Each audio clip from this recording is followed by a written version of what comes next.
Salam mehriban vatandaşlar, aziz Türkmen halkı.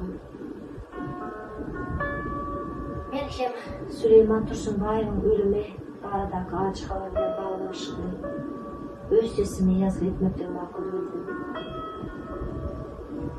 İlki bilen açık sözüm, Mat Yakup oğlu Süleyman Can'ın yatan yeri yaktı olsun, mekanı cennetten olsun.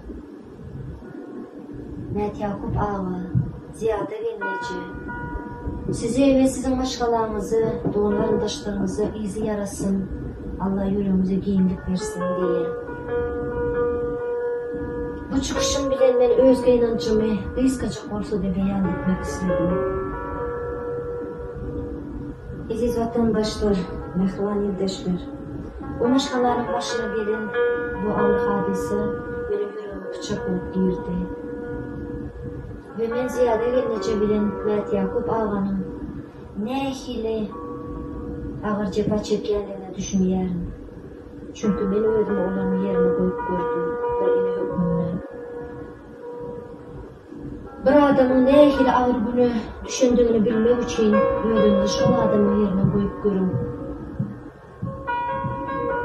Allah can hiçbirimizin başımıza, bu başkalarının başına gelin bir düşmesin. İçin bakır bir neçe çağlarını yitiren ayal hükmünde hemişe biz onu köşüştürecek olumuzda şeyde deyirdi. Hiçbir enatı bağlam deyip ağlamasın.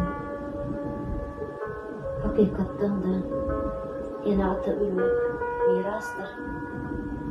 Hiçbir enatı çağlasını yitirmesin.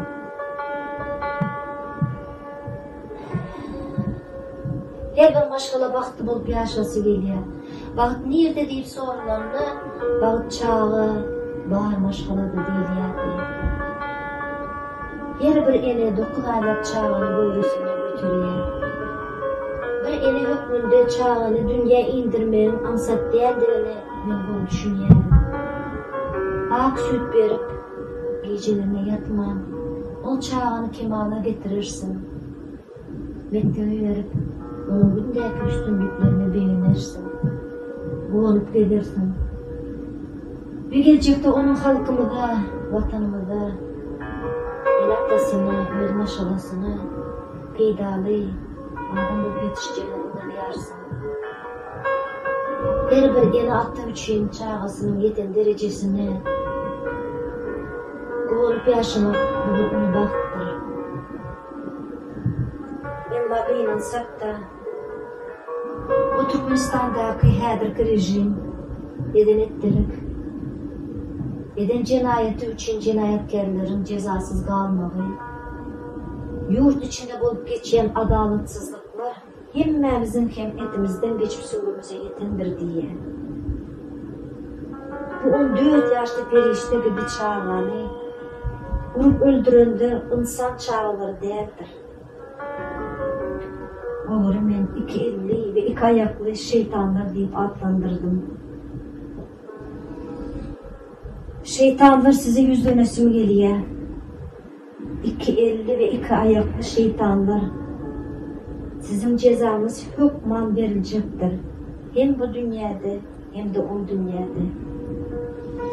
Aziz vatandaşlar, mehriban halkım, Süleyman Can'ın ölümünü sessiz koymayın.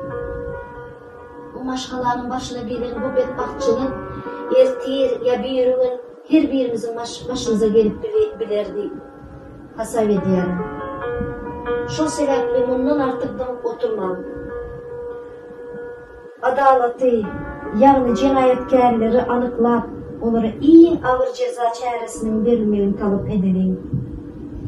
Öz hak hukuklarımızı talep etmeni öğrenelim. Hiç kim sessiz oturmasın. Sağ olun. Hemlerimizin ölümüze sağlık.